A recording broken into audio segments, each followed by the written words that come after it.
बाबा बाबा बाबा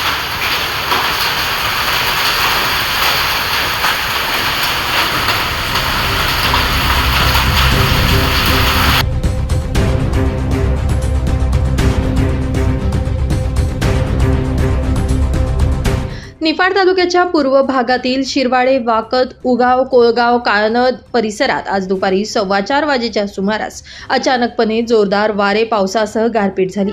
या अनपेक्षित हवामान बदलामुळे शेतकऱ्यांच्या गहू, द्राक्ष आणि कांदा पिकांचं मोठ्या प्रमाणावर नुकसान झालंय।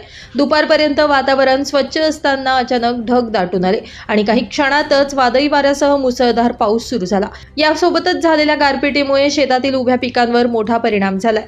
विशेषतः द्राक्ष बागांमधील घडांना फटका बसलाय। वादळी वाऱ्यामुळे गव्हाचं पीक आडवं झालं असून उन्हाळी कांद्याच्या पिकाचंही नुकसान झालंय। नववर्षाच्या सुरुवातीला अचानक झालेल्या या अवकाळी पावसामुळे परिसरातील शेतकरी हवालदिल झाले असून अनेकांनी हे संकट 2009 साली आलेल्या गारपिटीच्या आपत्तीशी तुलना केली आहे।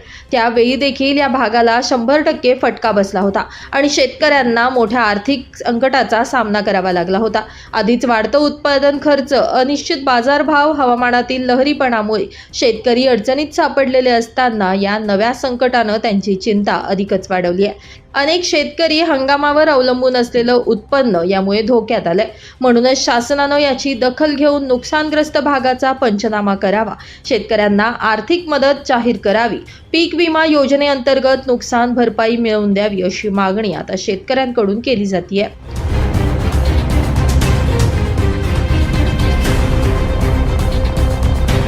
नाशिक माझा न्यूजसाठी प्रतिनिधी किरण कुमार आवारे, निफाड।